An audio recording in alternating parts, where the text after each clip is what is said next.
This is Dave, and as we walk up the steps towards the announcer where Tim Smith takes over, we're all just a little straighter, a little taller, and just a little prouder because we haven't been forgotten what we have done on the Pacific Coast to make it better.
Hello, Russ, Janet, Peeler. Congratulations, Russ, on your award today.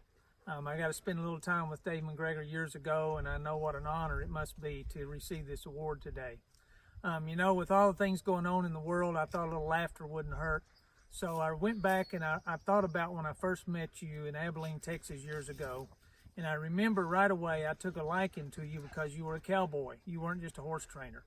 And I felt connected to you because cowboys are my first love and the cowboy way of life. And you are a cowboy, Russ Westfall. So I just enjoyed our friendship over the years.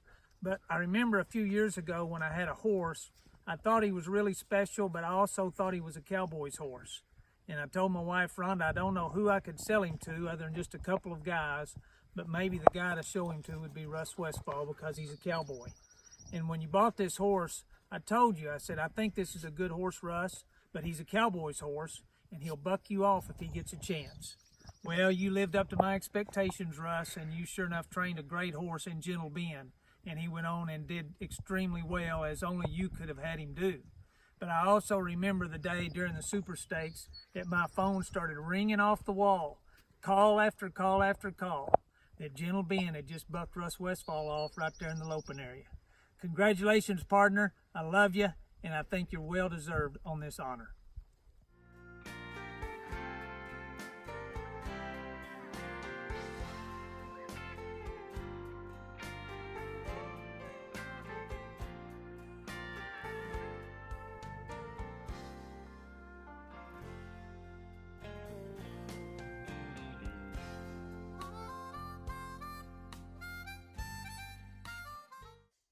Hey Russ, I'm making this video to congratulate you on being the 2020 Dave McGregor Award recipient. It took me a while to make this video, I'm sure as Tim will tell you, mostly because I knew how much it would mean to you and how much it means to me to be able to make this video for you. In the 7 years that I worked for you, most people might not know that, I was 17 when I came to work for you and Janet, and it was the best part of my life, getting to grow up with you guys, and I learned a ton. This award is given not lightly by the people that pick it, and that's what makes it really neat. Is it's your peers, and it was special to me to be able to make the video. without you, I wouldn't be where I am. My business wouldn't be where I am, and I just wanted to tell you congratulations. I know how much this award will mean to you, and how much respect you had for Dave. You always told me that, and it just means a lot to me that you'll be able to get it. Is pretty awesome. I just want to really tell you how much it means to me to see you get this award, and I hope that you enjoy it, and I hope that you appreciate it as much as I appreciate you for everything you've done for me.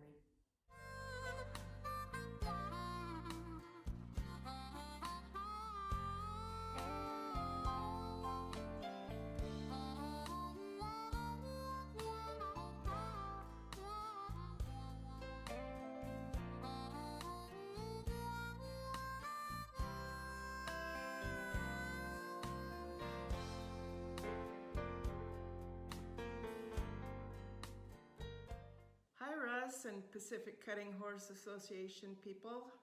Kathy and Carlos Fandino here at Rancho Tranquilo. Our cutting story began about 30 years ago when Joanne Boggs called Mr. Buster Welch in Texas and asked him if he had any young men that would like to come up and train beginning cutters. Not long after that, Russ, you showed up in your beat-up dually with your Border Collie squaw, a roughed-out saddle, and a couple extra pair of Wranglers, and not much else. From there, we went on to the best show ever, the Futurity at Burbank, and you conned Carlos into going to the 2-year-old sale and bidding on a red roan mare named Little Star Dusty. Well, he won the bid, and boy, was I ever mad at you guys. That mare was so crooked up front. It had a big old open sore on her hock, and I thought she'd never amount to anything. Sure proved me wrong. That mare went on to be great, and she won with you at the Northwest Futurity in Salem and many other events. And you also went on to show her sons and daughters. Well, Russ, it's my turn now. It's going to be a short one. Thank you for making us champions in the cutting world. But most, thank you for the eternal friendship that we developed over the last 30 years. We'd like to make a toast to you. And Russ, this is to you and your wonderful family. You've done a great job and you have earned this prestigious award, the Dave McGregor Award. Enjoy it. And once again, this is to you. Thanks, Russ. Thanks, Russ. Salute. Russ, congratulations on being this year's recipient of the Dave McGregor Award, buddy. Well deserved. I'm really tickled for you, and I need to tell a couple Westfall stories, as you can imagine. I go back to the early 80s when we first met down at Alpine at one of Ruben Mahano's San Diego cuttings, and you were probably 18 or 19. I was 26 or 7, and you showed up in your duster coat dragging the ground and your hat off to the side of your head and your pants tucked inside your boots, and I thought, who in the hell is this guy? And little did I know that you'd become one of my best friends in damn short order, and I really cherish everything we've had together as far as helping each other win titles and all of our wild cow hunting and things like that. When we were all starting at Fort Klamath and we went to the Oregon Futurity, the first crack out of the box, a lot of us were not really prepared for that early Futurity, and you said, we need to have a pre-work. We need to have a pre-work before we come up here. Well, we all agreed about it that day, and then, of course, everybody forgot about it, and next year you showed up and you said, okay, guys, first week of August, we're coming to the ranch, we're going to have a pre-work. And that turned out to be one of the hottest tickets in California. To get to come to the Westfall pre-work was a big deal. You and Janet opened the ranch up to everybody. We came in there, we worked our horses for 3 days. Janet had the chuck wagon, served everybody lunch, and Unfortunately, as some things happen, it got too big. We had bicycle pelotons stop by one day to eat lunch, and it was certainly the social deal for Los Olivos. All the cutters came and sat on the hay bales. You couldn't find a place to sit, but we did that for more than a decade. It brought all of us together. It was great for what you did for us as far as the camaraderie. Everybody had a great time, and the majority of the Fort Klamath Fraternity champions came from that pre-work. But just want to say congratulations again, buddy. All the best to you.